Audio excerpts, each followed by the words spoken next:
Hey everybody, Don here again. Well, today I am back on the Connecticut River for the first time this year. I was saying to Karen just last night, I said, I haven't fished the Connecticut once. And I had some other stuff planned for today, but I said, you know what? It's going to be a beautiful day. I'm headed to the Connecticut River. So I drove about an hour and 20 minutes north. You can see it's cold. It was 39 degrees when I left the house. It's warmed up to a balmy 41. But it's supposed to get up into the high 60s today, so not much wind. Once this fog burns off, it's going to be bluebird skies. So let's see if we can catch some smallmouth. That's what I'm here for. Hang out.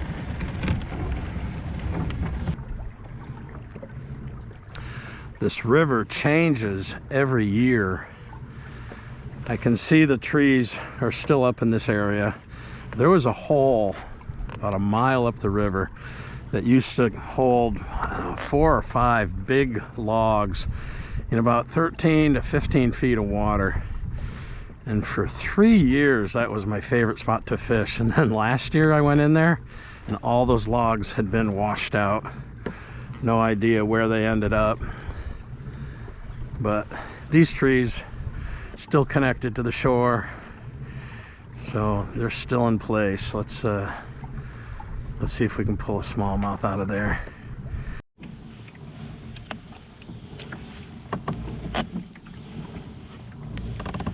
Yeah, lots of times when I come in here, I start in this spot with a chatterbait or a spinnerbait, but as good as the Easy Shiner's been doing for me, why would I throw anything else?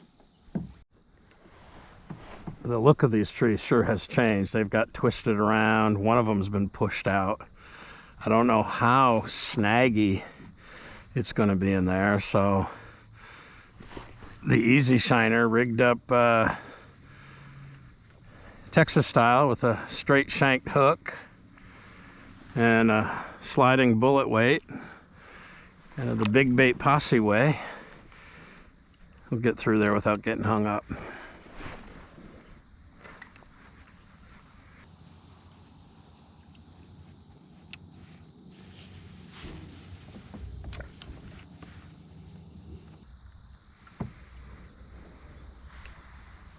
Might throw on the Helgramite, see if that attracts anything better.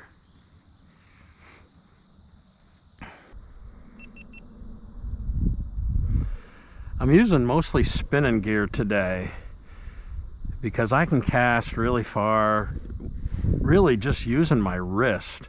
But when I use a bait caster, I don't know, I'm flinging it with my whole arm and my shoulder. This shoulder was repaired like 15 years ago, and it's been bothering me the last couple times out. So I've got a tournament this weekend, and I'm kind of saving my shoulder. For that. You can see all that fresh beaver chew. Oh, there's a friggin' monstrous bass right there. Holy crap. I don't know, I doubt the camera picked it up, but that was like a 3 or 4 pound smallmouth. Just cruised out of there.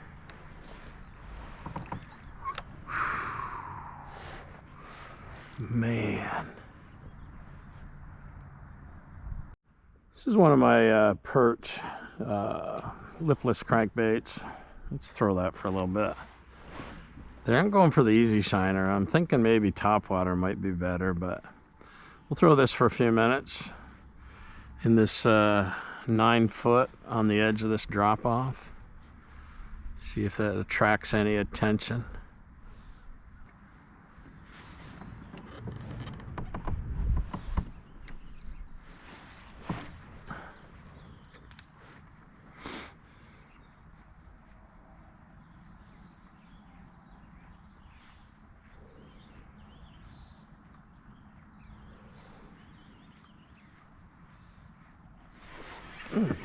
Here we go. Oh, man.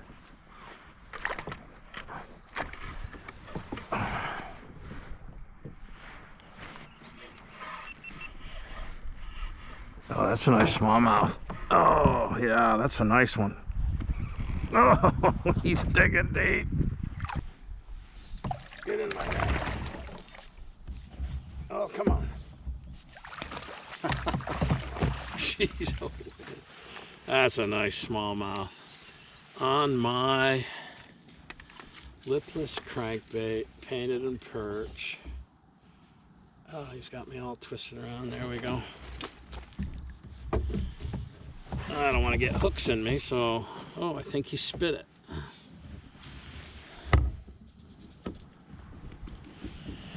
Ah, he's not a monster, but man, what a pretty fish. He's probably 12, 13 inches, but what a powerhouse. Thank you for playing, guy. All right. Now let's get my hook out of the net. I hate treble hooks. We'll be back. Let's go try these rocks and this timber over here. I'm gonna keep throwing this lipless crankbait for a little while. First fish of the day.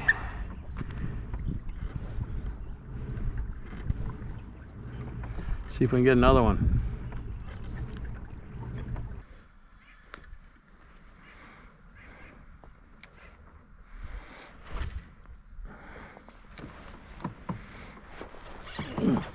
Got one. Oh, look at that baby jump. Oh, man. It's an, oh, golly. You gotta love smallmouth. Oh, 3 big jumps. Oh, isn't this, man, that's a nice fish.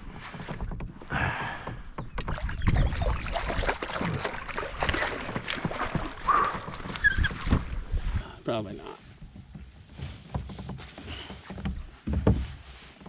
Fish number 2. Nice smallmouth. Probably 2 pounds. Yeah. Beautiful fish. Again, on my Perch lipless crankbait.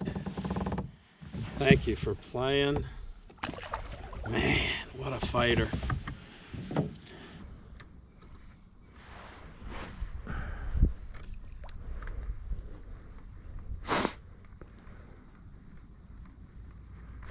And there's another one.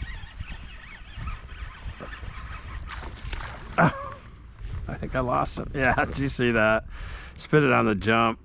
Boy, it's another fish though. Decent one.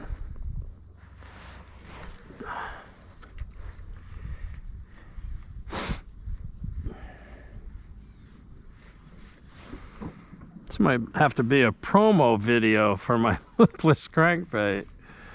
Oh, man.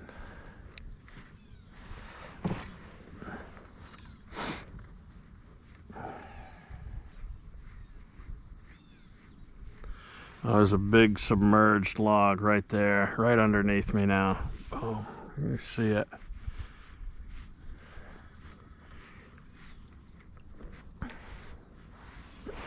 I'm gonna get another one in here.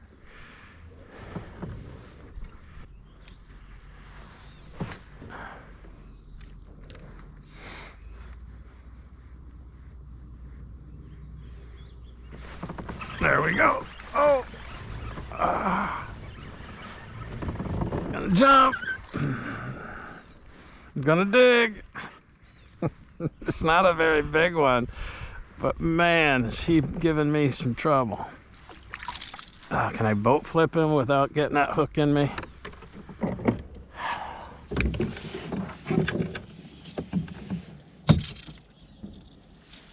He's got trebles in, both trebles hooked in him.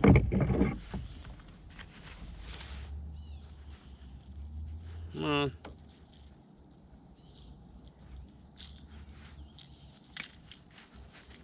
That one, come on, let go.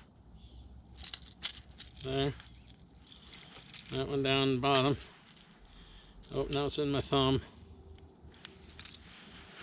What a fighter. Like 8 inches. He thought he was 3 pounds. So aggressive. So aggressive.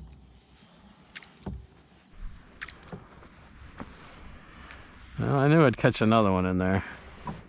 I don't think I'm done with that spot.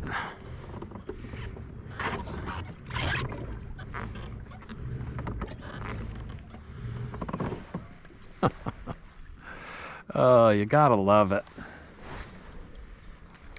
Gotta love it. I needed a day like this.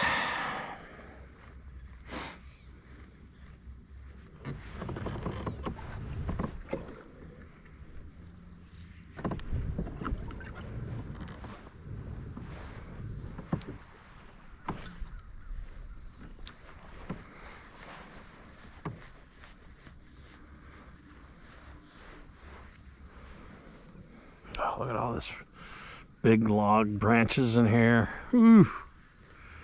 There's gotta be bass hiding in here for sure. Gotta be a bigger one in here.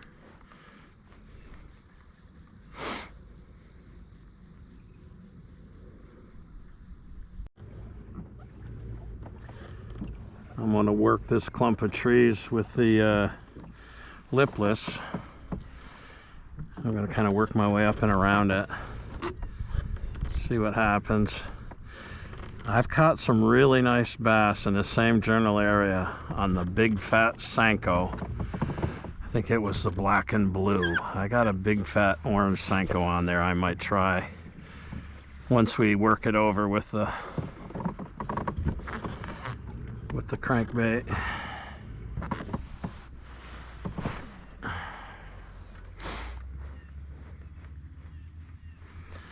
We got 9 feet here. I'm sure it shallows up, if I recall, to probably 4 or 5 feet where those trees end out there. Oh yeah, lots of lure grabbers right there.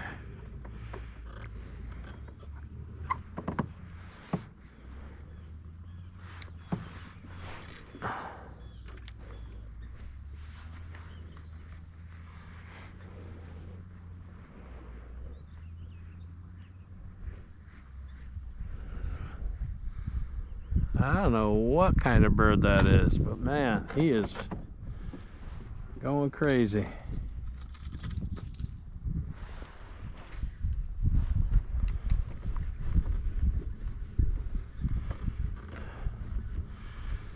I think I need to put something on a little less snaggable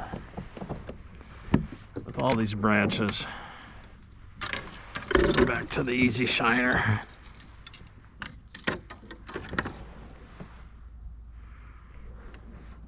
And I'm not so afraid to throw it in there.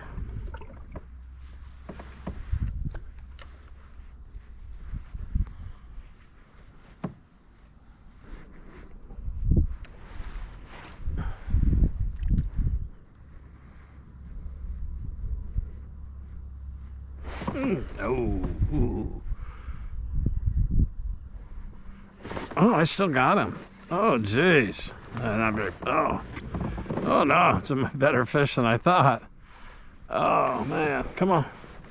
Come on, you. Oh, there he jumped and he threw it. Thank you. What a nice fish that was.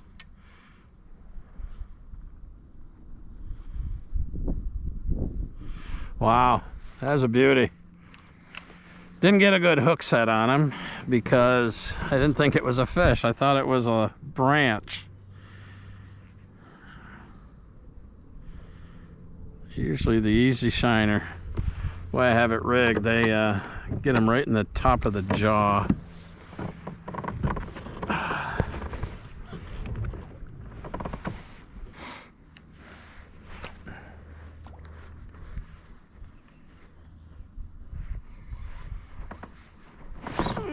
Got him.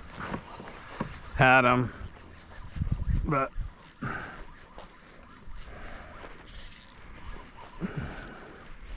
staying down this one. Oh, look at that. Man, that's a nice, another nice bass. Oh. Come on. Come on. This might be the big fish of the day. Oh, don't come off of there. It's definitely the big fish of the day. Holy smokes. Oh yeah. On the easy shiner.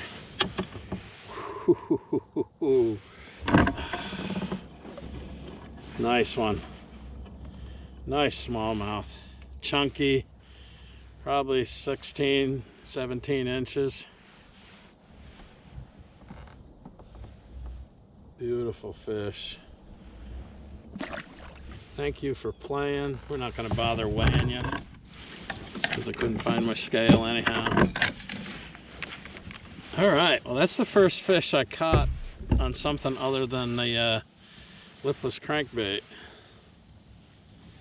But, oops, the color is perch. I figured the easy shiner right on that brush would catch something. Man, that was a nice one. I bet that thing was approaching 2.5 pounds. Anyhow.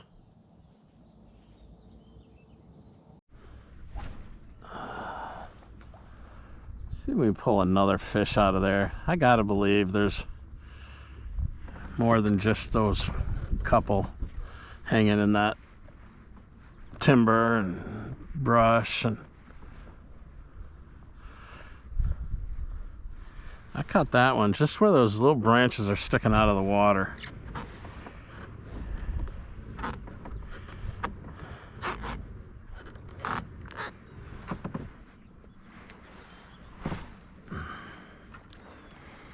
But I do believe there's more fish to be had right here.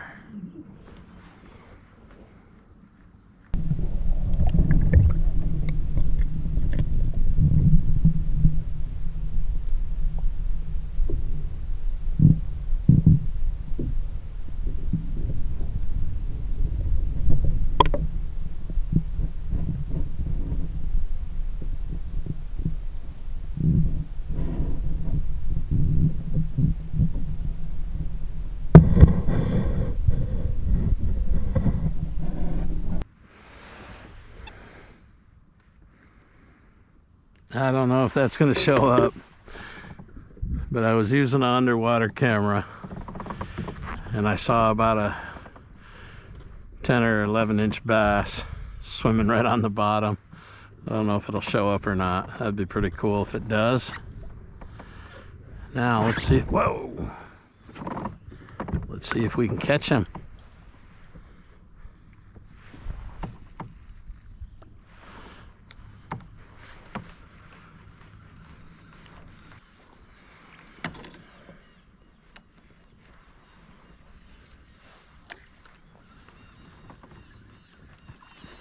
You see that?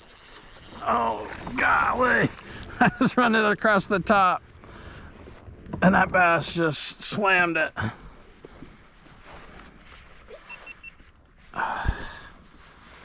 Oh, man. Another nice bass. Come on, come on, come on. Nice pull and drag. Oh.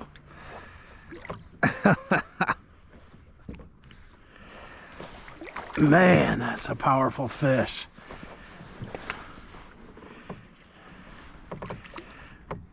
And he's not that big. I mean, jeez, a whiz. What a fight. And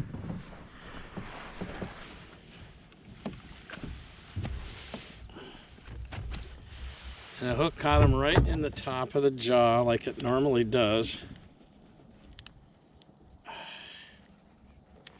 Come on, get out of your tongue. Get out of my thumb. Ha. Just got him by the skin of the lip. What a hard fighter. And he hit that thing right on the surface. What a pretty fish. Oh, man. Beautiful. It's a half a dozen. The second one on the easy shiner. I was skimming that thing across the top trying to get above those branches and he just hit it right on the surface. I should be throwing top water or something. Jeez.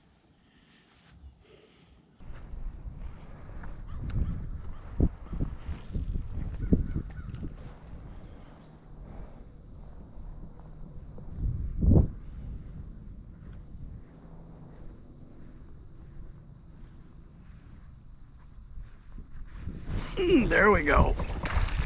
Oh yeah. Oh. We're on this side. Get you in the net. Oh, that's a nice one. Another nice smallmouth. Not a big one, but another nice smallmouth. What a fighter. Jeez, a whiz. They fight so hard. What's that, 7, 8, 9? I don't know.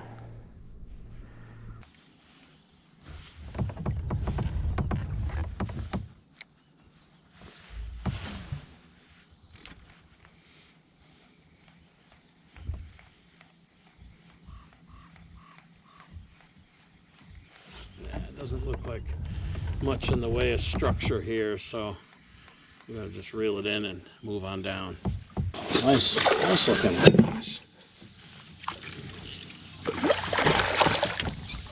See if I can, come on.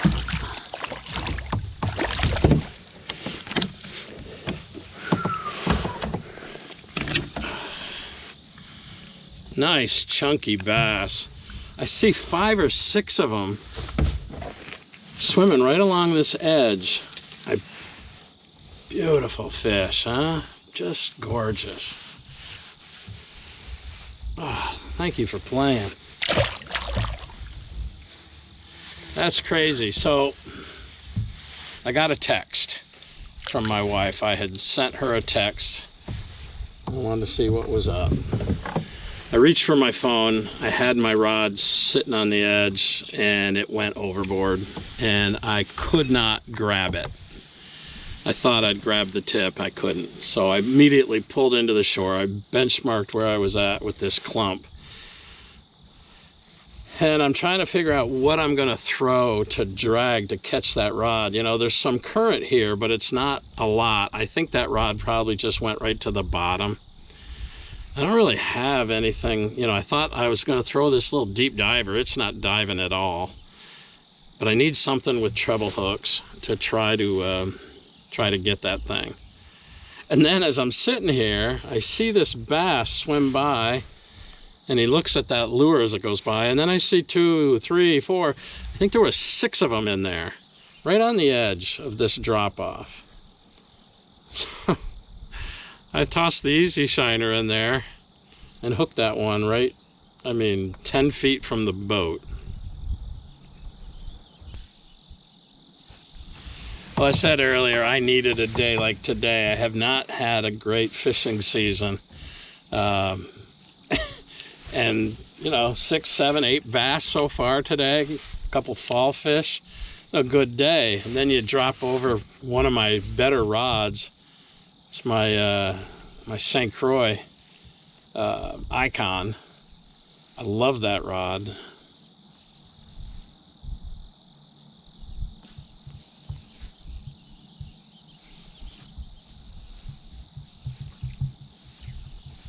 But we'll rig up something and we'll drag bottom and see if we can find it.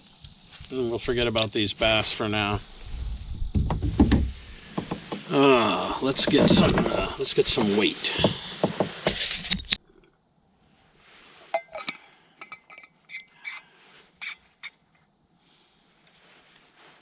Well, that's a bummer.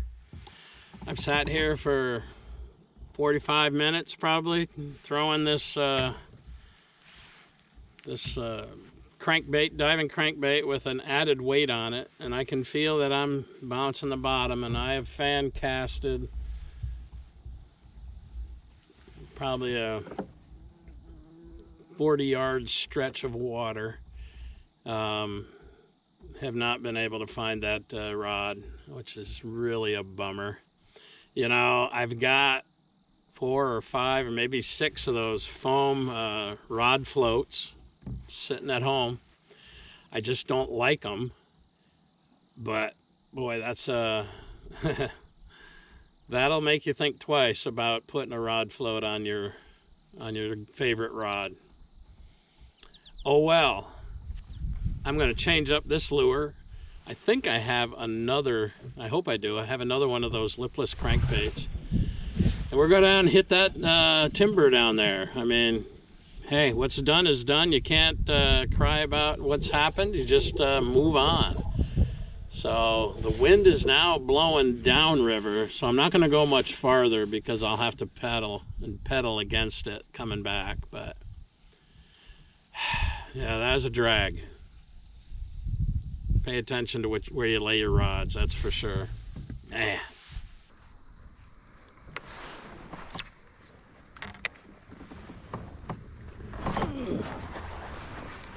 Got him. I don't know what it is. Oh, look at that. Oh, it's a largemouth. Holy moly. I never catch a largemouth in here. Look at that. Well, that's unusual. For me in the Connecticut River is usually nothing but smallmouth. I just caught this nice largemouth on the BattleBait spinnerbait. That's pretty cool. Right off that tree. See you, bud. Man, thanks for playing. Right on that baby, right there. I probably can count on one hand the number of largemouth that I've caught in this river. I've caught a couple of really nice ones, but it's primarily all smallmouth when I come in here. All right, well, what an awesome, awesome day. Man, started out gorgeous. Chilly, but foggy. I just love those foggy mornings. And man, and the smallmouth bite was on. I didn't get anything on the Easy Shiner. What else did I throw in the beginning? I can't really remember. But I switched over to my Lipless Crankbait that I painted up in Perch. And I think I caught my first half dozen bass on that. And they were just hammering it. And then I had a couple of valuable lessons that got learned today. One of them rather expensive. And that's don't leave your rod over on the side of your kayak and accidentally knock it in the water, especially when you're in 13 feet of water. And that's what happened. I inadvertently knocked my rod off the boat, could not get to it and watched it sink. Immediately pulled over to the shore. Parked myself there and then staked myself out so that I could try to cast out there and snag it. Didn't have any luck with that, but so that was about a $179 lesson. Yeah, not the kind of lessons I'm looking for, but what are you gonna do? You ain't gonna let it ruin your day. The second lesson was, when I'm fishing the river, I love river fishing because to me, river fishing's all about finding structure. And you know me, I love to cast to timber. Timber is the ultimate structure in my mind, especially in a river, and especially this river because it changes every year. But when I was staked out trying to get that rod, I was right on the shore, but the water went down to about 4 feet and then dropped down, I don't know, 8, 10, and eventually out to 12 or 13 feet. I was sitting there, and all of a sudden I see a smallmouth just cruising that edge. Now, I like casting to drop-offs, but I saw that one bass, and then all of a sudden there was another, and another, and another, and I think there was 6 at one time. I don't know if they'll show up on the camera or not, but I grabbed the Easy Shiner, and I tossed it out there, and I ended up catching one of them. I don't know, 13, 14 inches. But man, those Smallies, they just fight. I don't care how big they are. So that lesson is, I often pass by water thinking, well, there's really no structure there. But if you have a drop off like that, that is structure. And that one was holding fish. So I guess that lesson is just don't go by water that you don't think is going to be productive when, it very well could be. But yeah, what a great day. I think I ended up with a dozen bass. Including that one largemouth. That was kind of interesting. Very rarely catch largemouth in this river, so that was that was cool. And I caught that one big fall fish. Missed a really big fall fish, but just a fun day on the water. I needed it. But even just throwing spinning gear, my shoulder's shot. So we're gonna call it a day. Hey, thanks for coming along today. Stick around. The next video is gonna be something completely different. We'll see, but if I have any luck with it, that'll be the next video. So again, thanks for coming along. We'll see you next time. Peace.